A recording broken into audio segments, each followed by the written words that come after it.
The Rockets Chop Shop is your one-stop shop for all your basketball needs, for highlights, analysis, podcasts. We do it all here at the Rockets Chop Shop. Make sure you hit the like button on the videos that you watch if you enjoy them. Hit the subscribe button to get notifications from all the great drops that we have on the channel. Also, you can visit the Chop Shop merch store and get you some of the swaggiest gear in the Houston Rockets kingdom.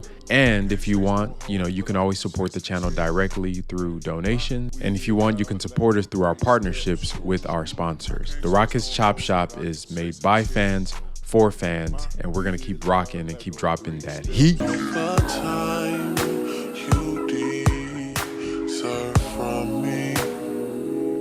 This is something I know. What is up, CSGs? We just witnessed the Houston Rockets destroy the New Orleans Pelicans in preseason, beating them by, let me do my math here. That's 33 points. And it was from start to finish. We just dominated them in all aspects of the game. I'm going to give you 5 reasons why the Rockets won right now. For Jabari Smith, I think he really, I think overall, he's up and down with the Pels. They have players that he could take advantage of. To me, everybody on their roster, he could probably bully. And with his new strength, I want him to punish anybody that is not anybody, actually. You think if you put a big man on him, you could stretch him by getting to the perimeter. All their players, he could do something with them, whether it's posting them up or bringing them out. I think Jabari should fare pretty well against them. He's only averaged 10 points. Not really much, shooting 36% from the field, 17 from 3, but Jabari was just trash all last year. Hopefully his new form is going to be something that translate.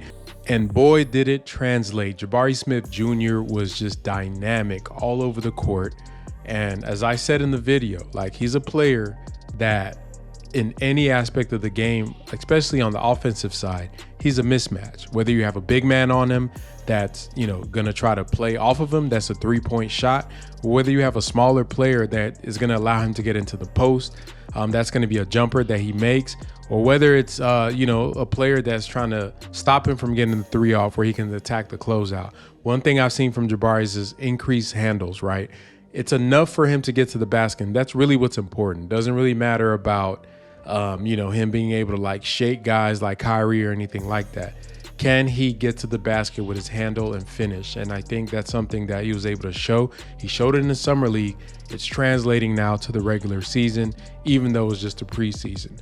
But Jabari, I'm thoroughly impressed, and him kind of coming to form. I mean, guys, it's year 1.002 for Jabari. It's the second game of the preseason in the second year. He hasn't even reached the midseason of this year. We haven't even seen post All-Star break year 2 Jabari yet. So for him, this is what it's going to be. The shot variety. I said this on previous videos. His shot diet was terrible from the previous regime. Had him as a 3-and-D wing, a floor spacer, taking way too many threes, taking 6-7 threes a game. I think in these 2 games in preseason, he's probably taken 4 threes, 5 threes in both games combined. He really needs to be around 3 or 4 3-pointers, and it's really going to happen in the flow of the game as it comes through. But I want him to be attacking the basket. I want him to be posting up guys. I want him to be hitting his 3-pointers, coming off of screens. I love the 2-man game I saw with him and Sengun, but for him to drop 22 points, 9 rebounds on high efficiency against a team that he's historically struggled with really does kind of start changing a lot of y'all's perception. I say y'all because I've been telling y'all, right? One of the first videos I made was talking about what Jabari is. And I think, the comparison of him being a quote unquote 6'10" Klay Thompson, but to me, that's not what he is. That's a misnomer for who Jabari is. Jabari is a power forward. And we could take it back to the era of the power forwards, those early 2000s, the 2000, to 2004, 5, 6 and on, where power forwards ruled the NBA until the LeBron James entered. And, obviously Kobe, the shooting guards and stuff had their time.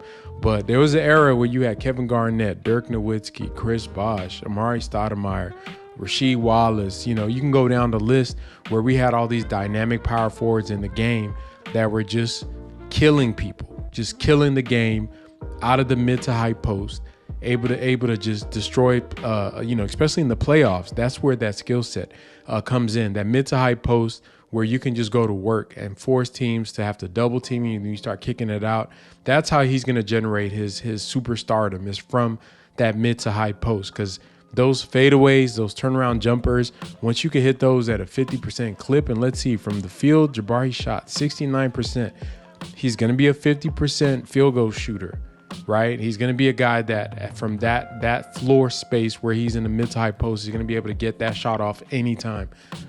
That is a playoff shot. And I love that little glimpse of a two-man game between him and Alperen Sengun, because once again, big on big screens inside the three-point line is definitely a thing, and that's the thing that I want to see them explore even more.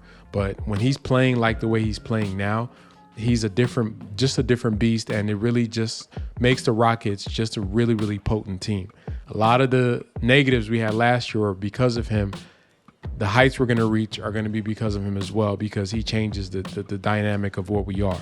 When he's shooting and playing that defense, when he's having a healthy shot diet, Jabari has, all the makeup to be a closer where you can just give him the ball. We already seen the clutch gene in him, but, in those playoff games, like I said, everybody knows your plays.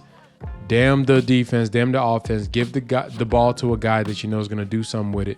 I'll throw it to Jabari. Go work. Go work. If it's a small guy, shoot over him. If it's a big guy, give him a couple dribbles, get to your spot, and pull up on him with that high release from that 6'11" frame.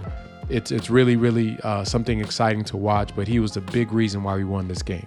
And speaking of Jabari, is going to lead us into Frank's play of the game. Okay, so we get Fred bringing the ball up into an entry pass to Sengun. Now, I want you guys to notice what Jalen does prior to that entry pass. He cuts across the top of the key there. You get a little fake rub screen there from Alperen Sengun. The defense for the Pels thinks typical, they're going to give Jalen the ball. Then Alp's going to come and set a screen. They're going to go into pick and roll action. That's what everybody's preparing for. You can see all of them are ready. They get the entry pass, but nope, that's not what the play is going to be. Then you get this flex screen right here from Jabari with the intention of getting Jalen feet in the paint. And here's the bind that the defense is in. I think that's Kyra Lewis, whatever his name is, guarding Jalen Green there. And you have Zion there that's guarding Jabari.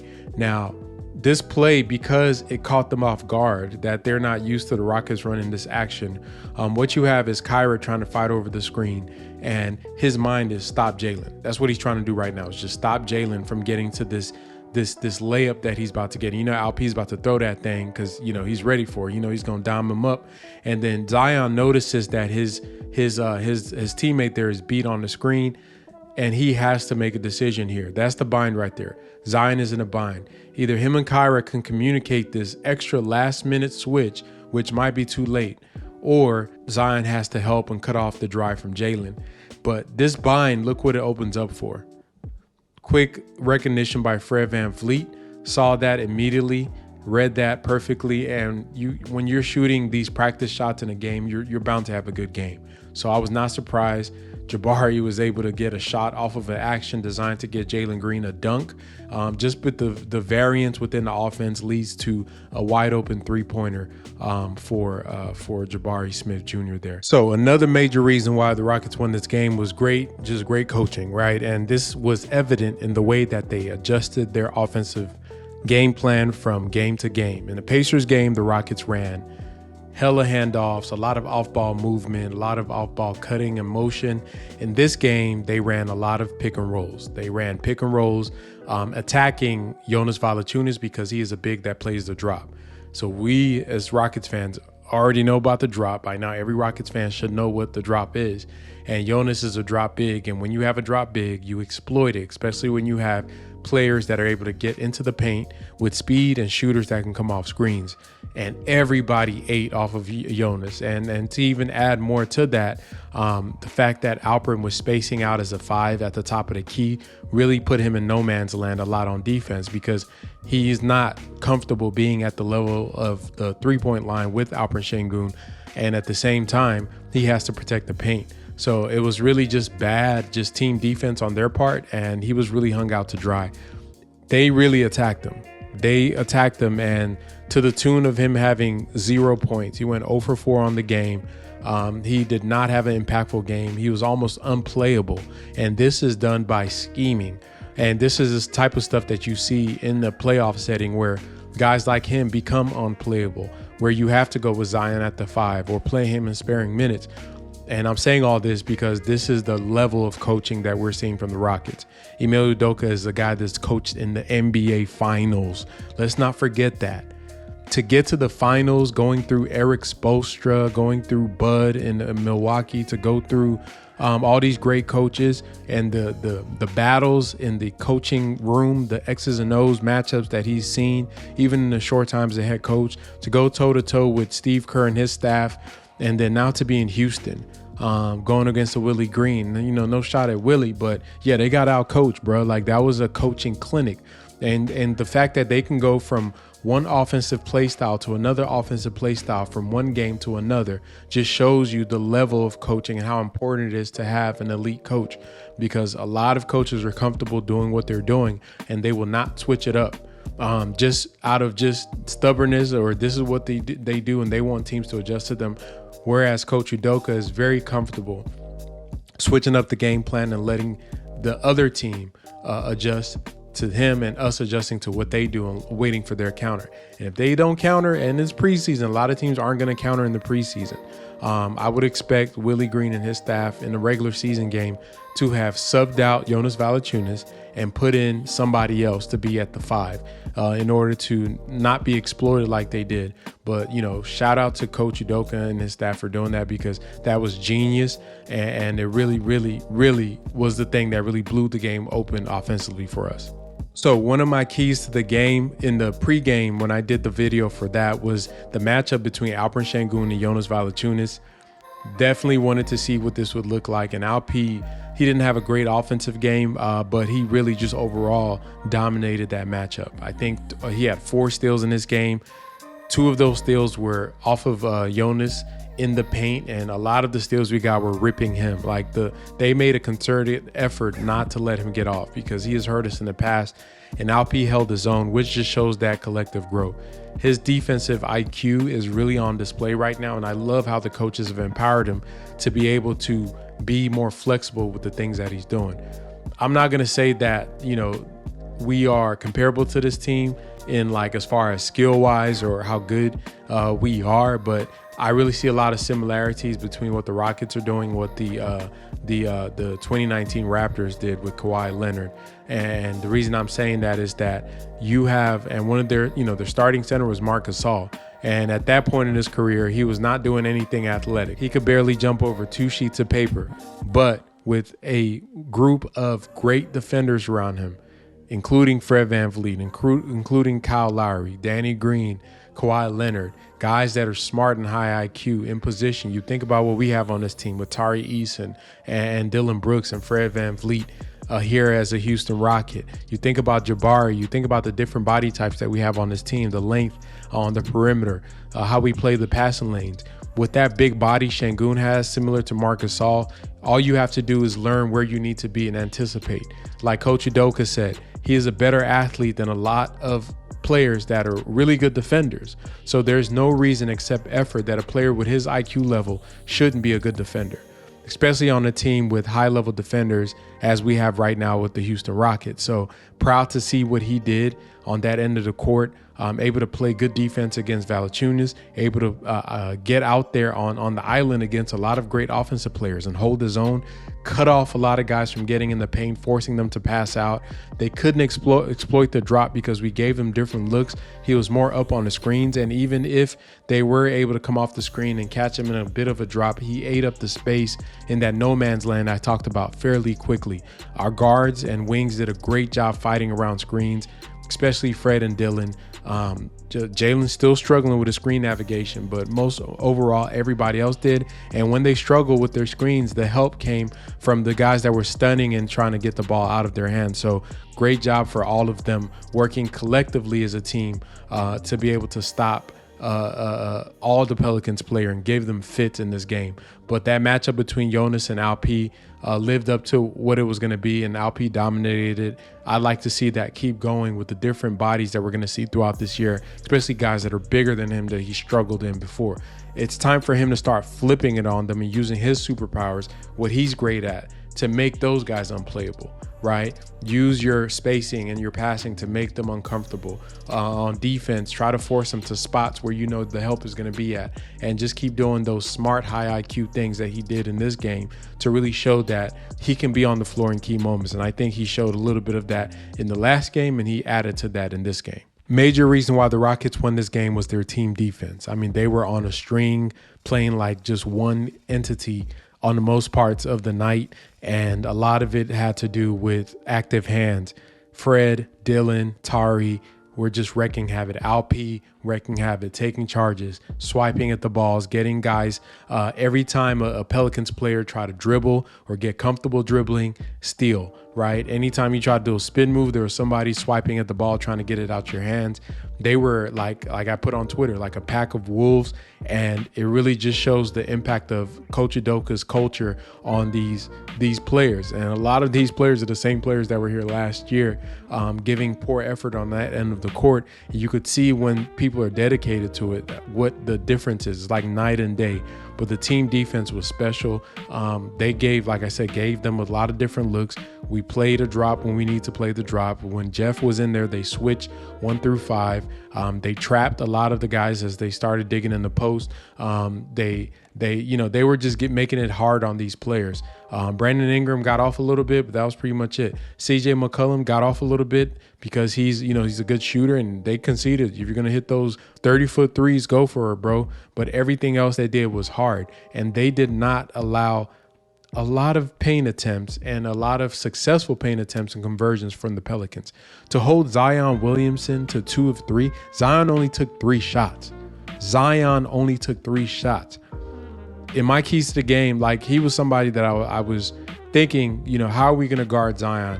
The way I assumed it was you put Jabari as a point of attack defender and you help from the outside, almost like how they guarded Giannis when they started building the wall, right?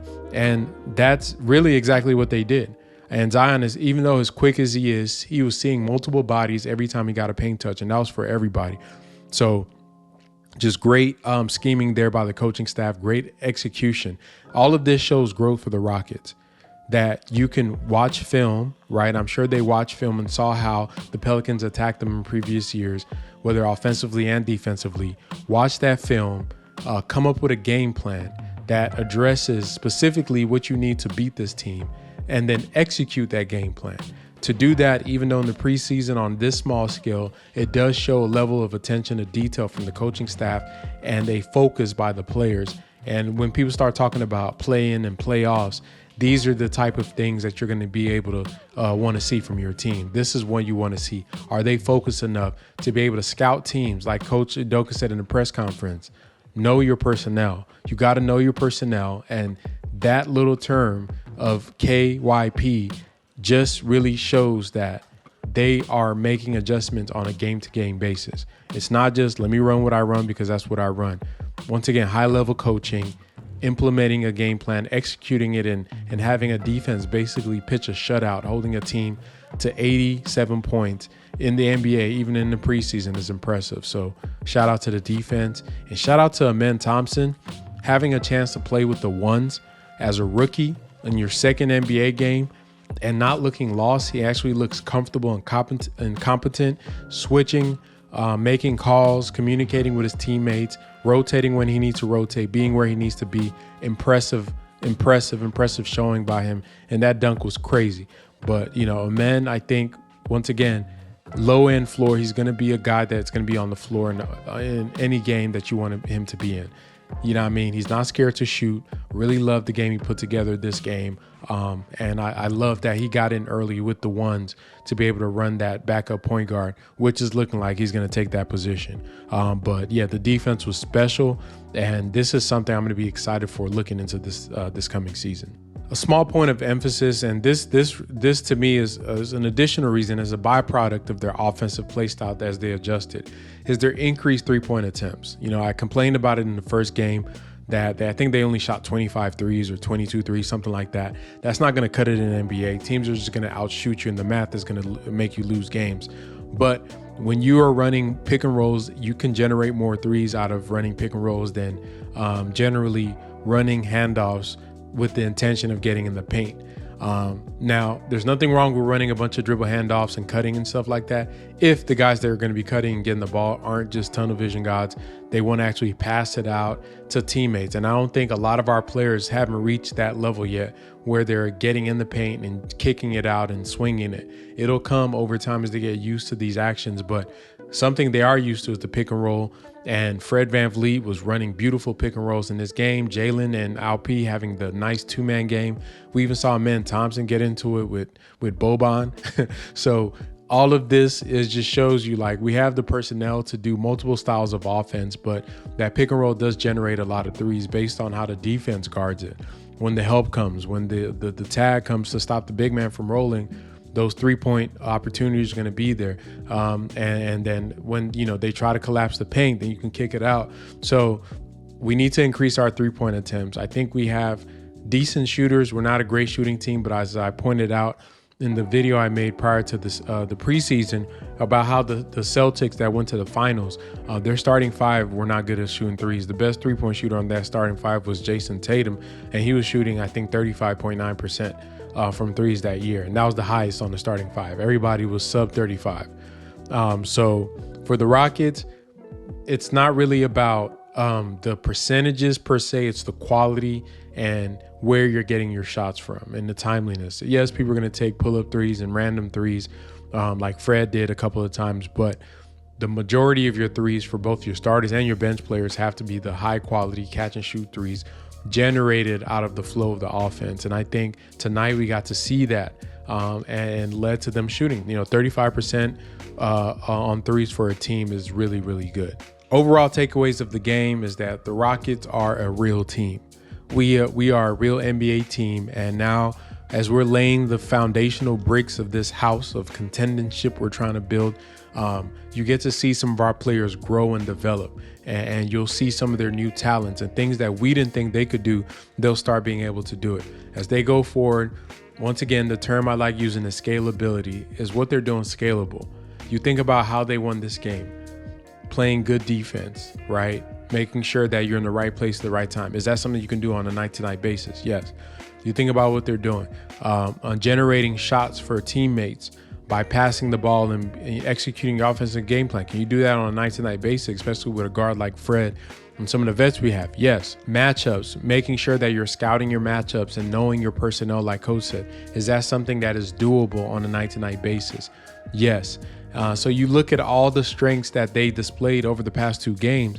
These aren't just anomalies. These aren't, oh my God, he dropped 50. If you look at our starters, I'm going to read off the starting five. Let me show y'all. Dylan Brooks only had 7 points. The highest score in the game was 22 with Jabari. Jalen, 12 points on 7 shots. Alp, 12 points. Fred VanVleet, 6 points. Those are our scores. And we blew a team out by damn near 30 plus points. We 30-balled a team with a bunch of 7, 12, 11 point scores. That's just the type of way that you got to win. That's real winning. It's not that we shot 60% from 3 or some of the other ways, or somebody went supernova. Just doing the right things, making the right basketball plays, playing smart leads to victory. And on a night-to-night basis, when you can play hard, play smart, and have one of the best coaches in the league sitting in your corner, you have a chance to beat any team in the NBA because you come in there with an advantage, knowing that you're prepared and you're ready to execute that game plan. Now, every night is not going to be like tonight. There's some nights where teams are going to get hot. Teams are going to have players that we cannot stop. Coaches from opposing teams are going to have a better game plan than ours. But at the end of the day, when we step foot on the court as the Houston Rockets franchise on a night-to-night basis, we have a shot. And honestly, in the NBA, that's all you could ask for. So y'all let me know what y'all thought about the game and what was your favorite part of the game. Was it the defense? Was it the offense? Who was your player that you really, really were surprised at how they played, good or bad? And if you're listening to the podcast, this late into it, go ahead and hit that like button. If you're new to the channel, subscribe. Keep rocking with the Chop Shop, and we're going to keep dropping that fire.